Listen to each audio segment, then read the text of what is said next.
Ce que j'aimerais savoir, est-ce Donc, que ce n'est pas les hommes qui encouragent cette situation, puisque c'est eux qui ont à la fois... proposé. L'homme, tu sais que tu es marié. D'abord, tu as caché ça à la maîtresse en question. Oui, et tu as caché ça à cette étape, je dirais, à sa copine. Puisqu'il n'a pas dit à la fille en question qu'il est marié. Donc, c'est sa copine. Arrivé un moment, la fille se rend compte que le monsieur est marié. La fille commence à faire des bagarres avec le monsieur commence à lui promettre des choses impossibles. Et la fille y croit jusqu'à un certain moment, et la fille va se rendre compte que non, mais tu es en train de me vieillir. C'est ça. Donc, il faut que je me venge. Et se venger sur un homme, c'est vouloir briser son foyer. C'est ça. On va écouter Awa. Le cas où la jeune fille ne sait pas, par exemple, moi, il y a peut-être 4 ans en arrière, où j'ai vécu une situation qui m'a frustrée parce que je me suis dit, mais pourquoi ça m'arrive? Qu'est-ce que j'ai fait au fait pour mériter ça? Parce que c'est un monsieur que j'ai rencontré, c'est pas que je l'aimais, mais quand quelqu'un commence à t'aborder, bon, tu dis, ok, la personne t'invite, tu y vas, vous causez. Ça il y a de l'attachement. Non, pas forcément, c'était pas arrivé à ce niveau. Okay. On a fait peut-être, on va dire, 1 mois où on se voit de temps en temps. On va dans des coins pour prendre un pot et puis ça s'arrêtait là. Mais il m'appelait tout le temps, voilà, il m'appelait tout le temps. Quand je pouvais, je décrochais et tout. Mais on n'était pas passé à l'acte, heureusement. Parce que 1 mois de contact et puis après, un jour, moi j'étais là, il y a une dame qui m'appelle. Déjà, je ne connaissais pas le numéro, mais bon, en ce moment, je me cherchais, donc j'ai décroché le numéro. Et la dame, elle commence à m'insulter. Elle a parlé, tellement j'étais choquée, je ne comprenais rien. Moi, j'avais commencé à rire. Ça lui a tellement fait mal qu'elle m'a raccroché au nez. Quand elle m'a raccroché, 3 jours après, une fille m'a appelée comme ça pour dire « Ah non, que voilà, j'ai besoin de telle chose parce que j'avais une boutique à son temps. Que non, que j'ai besoin de telle chose, vous pouvez me faire livrer et tout. » Je dis « Ok. » En ce moment, il n'y avait pas de livreur comme aujourd'hui. Moi, je prends ma marchandise. J'arrive et je vois 3 dames devant moi, plus la jeune fille qui m'a appelée. Elle voulait me frapper. Je dis, waouh, je ne vous connais pas. Vous m'avez appelé, vous avez commandé quelque chose. Il n'y a pas de cicatrice. Non, heureusement. Merci à Awa de partager son expérience avec nous. Ça m'a tellement marqué. Oui, mais comme heureusement pour moi. Donc, je dis, mais attends, je ne vous connais pas. Que non, que tu ne peux pas me connaître. Tu sors avec mon mari. Je sors avec votre mari. Désolée, madame, je suis célibataire. Et oui, à l'époque, j'étais célibataire. Que oui, je suis célibataire. Mais tu n'es pas célibataire, tu sors avec mon mari. Et c'est là qu'elle a dit le nom du monsieur. Je dis quoi? Non, madame, c'est pas mon Mais est-ce que aller prendre un pot, aller manger avec un homme marié, ce n'est pas déjà lui ouvrir une porte? Non, tu sais, c'est pas lui ouvrir une porte d'entrée. Il m'a pas dit qu'il est marié. Il m'invite. Moi, pour moi, c'est déjà un ami qui m'invite ou bien quelqu'un étant célibataire, quelqu'un qui m'aborde. C'est juste des occasions pour mieux se connaître. Non, donc, mais moi, je n'ai rien fait de problème si grave. Est que oui, Et quelle a été ma chance, c'est que heureusement qu'au lieu de ma livraison avec ces dames-là, il y avait la police qui était là pour un contrôle parce qu'il y avait un accident. Et ils sont venus pour dire non, mais qu'est-ce qui se passe?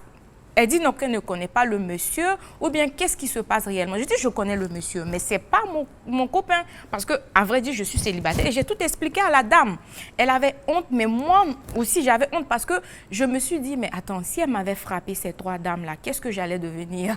Qu'est-ce que j'allais expliquer quand j'allais rentrer à la maison? Et le monsieur, comment j'allais le voir? Dans quoi est-ce qu'il m'a mis? Et c'est en ce moment-là, moi, je me suis dit que, écoute, je te connais même aujourd'hui. Je prends toutes les informations sur toi. Je ne veux plus vivre ça. Et la femme, jusqu'aujourd'hui, elle s'excuse. Quand je change de Facebook, elle est là, elle m'écrit. Je dis, madame, c'est déjà passé. Ça fait 4 ans. Laissez-moi tranquille. D'accord. C'est déjà passé. Donc, Anna vient d'ouvrir la parenthèse des inconvénients d'être maîtresse. Souvent, on ne sait pas. Oui, souvent, sans le savoir, mais ça a quand même des inconvénients, des incommodités comme ce qu'elle vient de souligner tout de suite. Être maîtresse, oui, ça n'a aucun avantage, à vrai dire. Ça n'a aucun avantage parce que tu n'as pas une garantie que le monsieur va te marier. Pendant ce temps, tu perds du temps, tu vieillis. L'homme, jusqu'à 100 ans, il va sortir avec les femmes. Mais le monsieur, lui, il prend du plaisir. Mais bien sûr, il prend du plaisir. Une femme, à partir d'un certain âge, c'est compliqué, c'est complexe.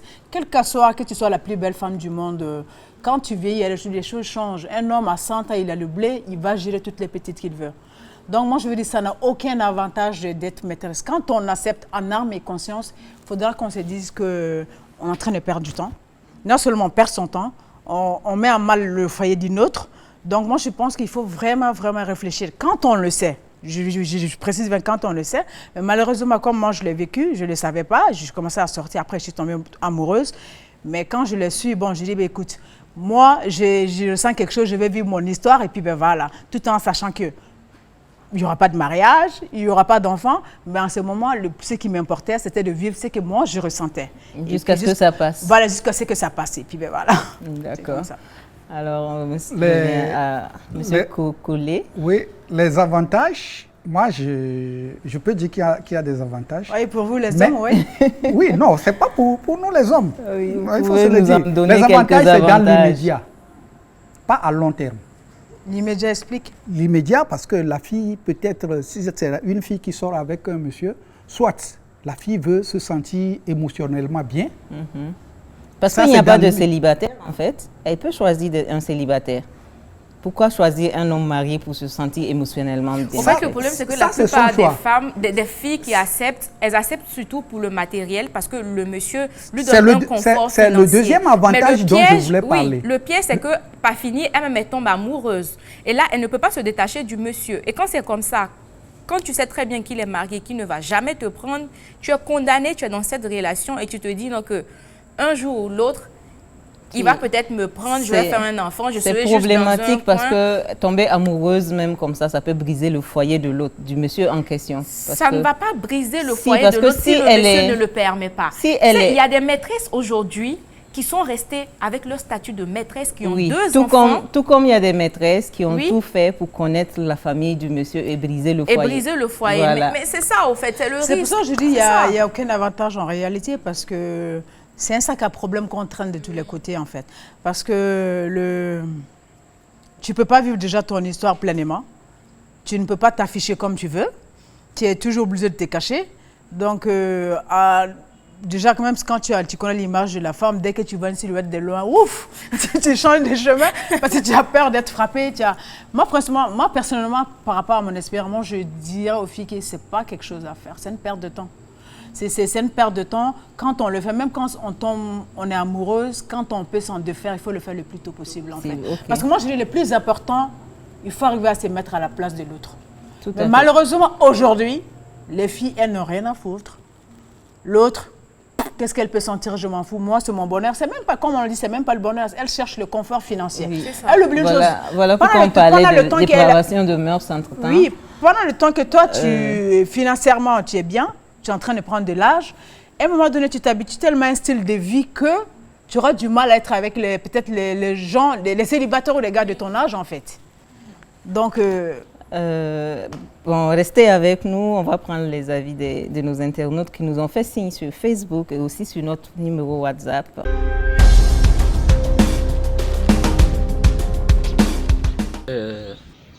Mon opinion, je dirais, d'abord pour un homme, quand il est marié et qu'il décide d'avoir une maîtresse en dehors, là c'est déjà une façon de négliger, une façon de désobéir ta femme.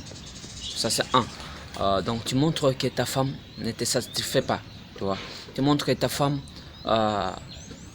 est comparable à une autre personne de l'extérieur. Donc quand il a pris cette décision de la marier, de la prendre pour la vie, la décision n'était pas vraiment totale.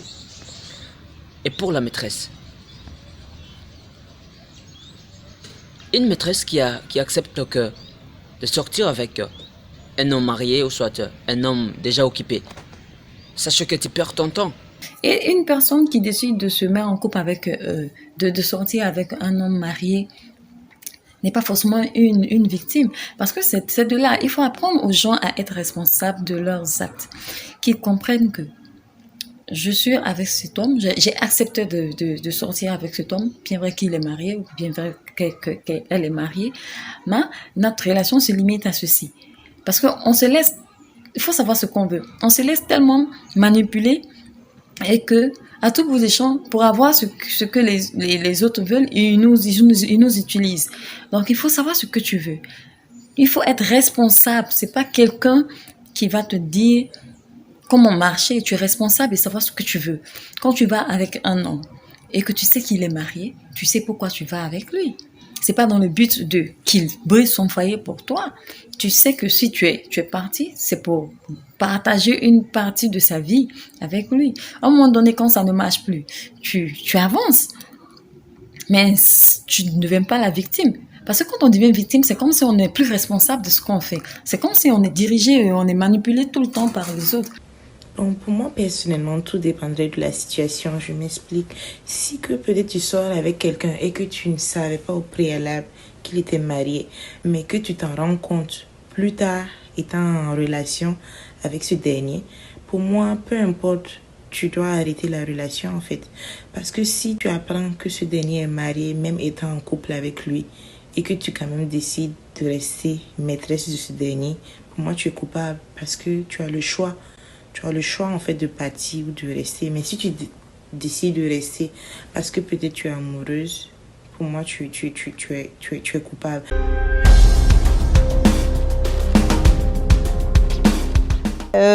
Culpabilité, la honte, la peur au ventre sont des conséquences à être avec quelqu'un qui n'est pas officiellement connu. Comme je dis, moi je l'ai vécu, moi j'étais tranquille, peinard dans mon coin tranquillement. Le monsieur vient me draguer, à aucun moment il m'a dit qu'il était marié, je n'ai jamais vu une alliance, on passait presque tout le temps ensemble. Et tu partais aussi dans sa maison? Moi je partais dans sa maison, mais voilà, je partais dans sa maison. Mais quand j'ai compris que le monsieur il est marié, non, je suis devenue malade. Parce que c'est pas possible. L'excuse éternelle, on est mariés, mais elle n'est pas ici. Oui, mais est-ce que vous convenez avec moi que vous pouvez rencontrer une fille, vous lui dites que vous êtes marié, mais la fille va vous dire que ce n'est pas son problème. Oui, c'est ce que je dis. Le monsieur va tout faire. Mais la fille va tellement insister, faire des choses, tourner derrière. À ce moment, est-ce que le monsieur est obligé d'accepter, en fait? Le monsieur n'est pas obligé d'accepter. Mais quand ça devient du harcèlement et le monsieur trouve à la fille quelque chose... Donc, parce que c'est du harcèlement qu'il faut accepter? Non, non. Je suis là, je vois une fille qui est en train de me draguer, je la chasse, je tente de m'éloigner d'elle. Mais tu contournes, elle contourne pour te rejoindre. Il y a des filles même qui vont jusqu'à... Tu n'as jamais fait quoi que ce soit avec la fille en question, mais la fille va passer derrière jusqu'à retrouver le numéro de ta femme pour lui envoyer des messages. Excusez-moi, j'ai l'impression qu'en général, les hommes refusent rarement la cour que leur font les femmes. Au fait, les hommes n'assument pas leur responsabilité. Les femmes refusent la cour que leur font les hommes plus facilement que les hommes qui refusent la cour que leur font les femmes. Non, il y a des hommes qui refusent. Il y a des hommes, il n'y a pas beaucoup. Il n'y en a pas beaucoup, malheureusement. Ça flatte même leur ego parfois. Si je dis, parce que moi-même, il est déjà arrivé une fois. Ok. Il m'est déjà arrivé une fois. Jusqu'à aujourd'hui, je ne connais pas la fille en question. Oui. Mais apparemment, elle me connaît très bien. Elle connaît même ma femme. D'accord. Et elle m'a envoyé des messages jusqu'à... Il a fallu que je la menace, que je vais aller remettre son numéro à la gendarmerie pour que ça s'arrête. D'accord. Mais ça s'est arrêté? Ça s'est arrêté, effectivement. D'accord. Parce que c'est lorsque ça s'est arrêté que je me suis rendu compte que c'est une femme ou bien une fille que je devrais connaître correctement, mais qui se cache derrière un numéro pour le faire. Comme je le dis, l'infidélité, il n'y a rien qui le justifie. Mais il faut reconnaître qu'il y a des moments, il y a des manques qui sont là. Comment comprendre, par exemple, un homme qui est marié, qui fait 6 mois, comme je disais, une année qui ne couche pas avec sa femme. Elle fait comment? Elle a des besoins. Ce n'est pas comme si elle ne l'a jamais fait. Donc, elle l'a déjà fait. Donc, il y a des besoins. Le corps a besoin de ses besoins. Donc, le gars, il n'est pas là. À la rigueur, entre guillemets, quand on me dit le gars, il est en voyage, entre guillemets, on peut le comprendre. Mais le monsieur, il vit avec sa femme. Il n'a pas de relation sexuelle avec sa femme. Et si celle-ci prend un amant, on en fait tout un plat. Parce que justement, c'est parce que c'est une femme. Mais quand c'est l'homme, on trouve ça normal, en fait. C'est tellement dommage que... Il faut aussi que les hommes comprennent aussi, à un moment donné, il faut assumer. Quand on prend une femme, on la marie et qu'à un moment, on ne la désire plus, il faut lui donner sa liberté. Voilà. Puisque la société condamne la femme qui trompe. Mais comment est-ce que vous voulez qu'une femme reste, par exemple, mariée, son mari n'est pas là pour elle, qu'elle n'aille pas voir ailleurs? Donc, on n'en a plus besoin, on la libère. Un couple catholique.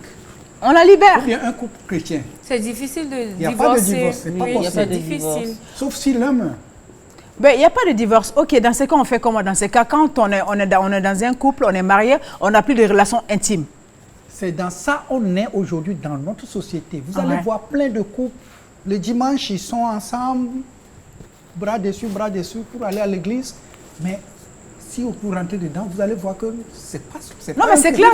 À ce moment, c'est des apparences. Il y a d'autres qui s'entendent. Il y a vraiment des couples qui n'ont aucun problème majeur au sein de la relation, aucun problème de couple, mais où le gars, il part carrément chercher dehors, quoi. Il n'y a pas d'explication. Il y a d'autres qui s'entendent où le monsieur, il voit ses maîtresses et puis il est d'accord que sa femme aussi... Un amas, tout simplement. Il y a d'autres qui s'entendent comme ça. Et c'est comme un accord, il y a un respect. Il y a un respect où le monsieur ne doit pas franchir des étapes, par exemple, envoyer sa maîtresse chez lui et tout. Et la femme aussi ne doit pas faire pour que leur entourage sache un peu ce qui se passe dans le couple. Et quand tu vois, ce couple arrive à bien vivre pendant 20 ans et oui, là c'est un peu différent parce que là c'est plus ou moins un compromis. Tout le monde sait ce qui se passe, mais entre les amis, on fait comme si tout va bien. C'est ça. Là on parle plus de tromperie là. Oui. Parce que puisque mon mari sait que je vois ailleurs, je sais que mon mari voit ailleurs, donc là je parle plus de... Oui, c'est... Non, comment on appelle je veux dire, non, c'est comme un accord. C'est comme un accord, je veux dire, l'infidélité, on peut parler d'infidélité dans le sens où l'autre n'est vraiment, l'autre ne sait pas. Parce que du moment que je sais et que je suis d'accord... Une relation libre. Voilà, on est dans une relation libre. Donc, on ne parle plus d'infidélité. Donc, d'où on fait des compromis parce qu'on ne peut pas divorcer pour X raisons. Là, c'est différent. Comme tu le disais tout à l'heure, il n'y a pas de mauvaise fin puisque chacun trouve son plaisir. Mais c'est vrai que quand même... Quand tu deviens tisa et que après le monsieur n'est pas prêt pour te marier ou bien n'est pas prêt à divorcer sa femme pour toi et toi tu veux forcément être marié, la femme ne veut pas que toi tu rentres forcément qu'à la fin. Et quand tout le monde l'a su aussi dans notre société, c'est mal vu en fait d'être tisa, d'être maîtresse. Est-ce que ça n'apporte pas une mauvaise réputation pour la personne? Ça ne fait pas un blocage pour l'avenir de la personne. Parce que quand tu as l'étiquette de Tisa, les hommes, est-ce qu'ils ne se méfient pas de toi? Ah non, pas du tout, parce que ça ne détermine pas l'avenir de la personne, ni le comportement de la personne. Comme on a dit ici, c'est surtout une situation qui envoie certaines filles à accepter ces conditions-là. Mais une fois qu'elle a trouvé son homme à elle, elle laisse l'autre monsieur si elle a eu la chance de rencontrer. Oui, mais avant de trouver son homme à elle, la réputation de Tisa qu'elle s'est faite, est-ce que ce n'est pas un frein? Ce n'est pas un frein pour elle-même, son avenir. En fait. Moi, ce n'est pas un frein du moment où la société a accepté aujourd'hui.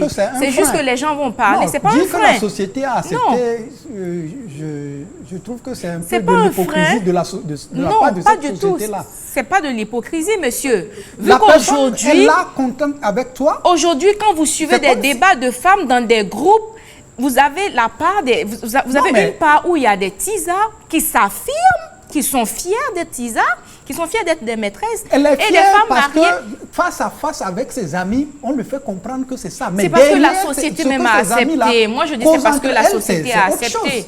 La société a accepté tout simplement. Mais c'est ce qu'elle dit. Du moment que la société... La société ne peut pas venir... Si je ne peux pas venir directement vers toi pour te blâmer, je suis obligé de te complimenter. Et si je viens tout le temps te complimenter pour quelque chose qui n'est pas bien, tu vas penser que c'est la meilleure chose à faire. C'est de la flatterie en fait, c'est ça? Non, je ne dirais pas que c'est de la flatterie, mais comme je le disais tout à l'heure, il y a des années passées, l'homme ne pouvait même pas parler de sa maîtresse, même s'il en avait. Oui. Du moment qu'un homme marié décide de s'afficher avec une autre femme en tant que maîtresse, ce n'est pas une histoire de sexe, juste que du sexe. Voilà, là, on se voit de temps en temps, on couche ensemble. Il a une relation continue avec cette femme. Il est amoureux de cette femme. Ou bien cette femme est amoureuse du mec. C'est pour ça que je dis toujours, faites attention quand vous commencez une relation. Tu sais où ça commence, tu ne sais jamais où ça peut te mêler. Donc, ne dis pas non juste parce qu'elle a des rondeurs. J'y vais avec. Ça, on est d'accord. Et les avantages et les inconvénients sont là. Oui, donc soyez les juste. Avantages, c'est tout de suite tout ce que tu veux, tu l'as. Tu veux du sexe, tu l'as. Tu veux l'argent, tu l'as. tu veux satisfaction. Non, je ne suis pas d'accord dans le sens où vous voulez juste mettre... à long terme, est-ce que c'est avantageux à long terme? Donc, à long terme, c'est beaucoup l'avantage, c'est sur l'instant T, c'est ça? Les avantages, moi, je les classe. Il y a des femmes qui ont été maîtresses qui se sont retrouvées mariées. Ces hommes-là, il y a des femmes qui ont été maîtresses avant d'être mariées. Oui. Par ces mêmes hommes-là. Donc, il ne faudrait pas juste limiter ça au sexe. Parce que quand le monsieur parle, j'ai l'impression qu'il limite ça au sexe, non? Il y a des gens qui tombent vraiment amoureux. Je veux dire, quand on tombe amoureux, c'est là d'où c'est qui devient dangereux pour la femme qui est à la maison. Parce que quand le monsieur tombe amoureux et qu'il va chez cette dernière-là, il est épanoui plus qu'à la maison, il a tendance à plus être dehors qu'être dedans. Il n'a plus de limite, au fait. C'est là dont tout le problème. Donc, malheureusement, après, quand on tombe sur une femme... c'est ça la satisfaction. Oui. Jusqu'à ce que le monsieur, c'est-à-dire que l'amour que tu vas avoir dans ces genres de relations-là, il faut que toi-même tu te mettes une limite. Quand tu dépasses une limite, quand on est amoureux, il n'y a plus de limite. Ça va être très difficile. Pourquoi je le dis? Parce que je l'ai vécu et je l'ai vécu très mal. Parce que tomber amoureuse d'un monsieur qui était marié. Non, j'en viens. Tu vois une fille qui te plaît beaucoup. Oui. D'ailleurs, déjà, le fait que la fille te plaise, déjà, ça veut dire qu'il y a un sentiment envers cette fille. Ce n'est pas seulement... Quand vous dites que c'est... Je parle du sexe. Souvent, les hommes sont plus portés par le plaisir. Souvent, les hommes, c'est comme ça. Je cause avec une fille et je suis satisfait. En quittant la fille, je suis satisfait dans ma peau, je vais à la maison, je déballe toute ma satisfaction, toute ma joie là sur la famille. Ce n'est pas lié au sexe. Mais c'est parce que je suis stressé, je quitte mon boulot, j'ai trop de soucis, mais j'ai appelé la maîtresse en question. La maîtresse, c'est un moyen de détresse. Non, c'est un exemple. Je l'ai appelée, elle est venue, on est assis, on cause jusqu'à... Elle m'a raconté des histoires et ça a fait que, à la fin, j'ai oublié tout le stress que j'avais. Mais pourquoi ces liens que vous arrivez à créer, les hommes arrivent à créer avec les maîtresses, ne peuvent pas créer ces liens avec les femmes, en fait. À la maison. C'est ça le gros problème en fait. En tout cas, on a retenu une chose ce soir, c'est que être maîtresse, c'est pas chose aisée. Ça n'a pas que des inconvénients, ça peut être dangereux. Avoir failli se retrouver bastonnée sans être maîtresse. Moi, j'ai frôlé la dépression. Oui, Anna a frôlé la dépression. Monsieur Kokolé à la recherche d'une maîtresse. Si vous êtes intéressé, laissez votre contact. Je sens que ça va me retrouver. Chers amis, avant de nous quitter, j'aimerais avoir un mot de chacun de nos invités sur ce plateau. Est-ce que vous avez un dernier mot à nous dire, Monsieur Kokolé? Oui, je trouve le thème assez enrichissant. Et je sais que dans notre société, c'est un sujet tabou de parler de maîtresse et autres, quoique certains s'affichent aujourd'hui partout. Et ça brise les foyers. Et les inconvénients de ce système, de cette vie, sont à plusieurs niveaux désastreux. Donc, par rapport au débat, comme je disais, je ne donne pas de justification parce que quelqu'un a une raison de faire quelque chose, quoique cela ne justifie pas le fait de passer à l'acte. Je trouve que tous les hommes ou toutes les femmes qui peuvent se passer de ça, c'est le moment d'arrêter, d'avoir des maîtresses, d'avoir des amants. Très bien. Merci à vous, M. Kokolé. Anna, un dernier mot sur le sujet du jour. Écoute, tout ce que je peux dire, moi je m'adresserai plus aux femmes qui... être maîtresse, franchement, ça ne rapporte rien de bon. Au cas où ça vous arrive que vous soyez victime ou pas, mettez-vous ne serait-ce qu'un instant à la place de celle qui est à la maison. Parce que demain, c'est vous qui pouvez être à la place de l'autre. Donc, faites très attention où vous posez les pas. Ok, très bien compris. Awa? Alors, pour les maîtresses, c'est comme je l'ai dit, maîtresse et amant, ça n'existait pas aujourd'hui. Il y a d'autres qui sont connus officiellement. Et maintenant, moi, je vais m'adresser plus aux amants et aux femmes qui ont des amants, parce que moi, je dis que quand tu es avec quelqu'un, la femme, elle va plus Par des sentiments, c'est pas juste pour le plaisir. Donc quand ça arrive à ce stade, c'est mieux de se détacher, c'est mieux de partir, c'est mieux de dire au monsieur, bon, c'est bon. On va toujours dire, oui, il y a des enfants, pense aux enfants, mais il y a quelque chose qui est là. Quand tu es là et que tu le fais, c'est pas bien. Donc sors et fais-le ouvertement. Là, tu assumes et personne ne te condamne. Quoi qu'on dise, ça va toujours exister, donc je ne vais pas l'interdire à quelqu'un. C'est mon avis. Être maîtresse, si ça t'arrange, vas-y. Mais être une femme mariée et tromper son mari, ça varie. Arrête, s'il te plaît. Quelles que soient les conditions, les problèmes que tu vis dans ton couple, si monsieur, il fait 6 mois, 1 an, il ne te touche pas, et que tu as envie d'une relation sexuelle, vaut mieux quitter ce monsieur que de rester dans le foyer et puis le tromper. D'accord. Merci à vous tous pour vos différents avis. On l'aura compris, une maîtresse, ça ne tombe pas du ciel. Hein. On l'aura choisi, maîtresse ou amant, à un certain moment de notre vie. Est-ce un choix judicieux? On ne saura vous répondre, certainement pour d'autres, peut-être pas pour d'autres. Mais en tout cas, cela a souvent des conséquences qui ne sont pas bien pour un couple. Alors pour un couple sain, je vous conseille la fidélité. Il n'y a rien de tel. Mesdames et messieurs, bonsoir chez vous.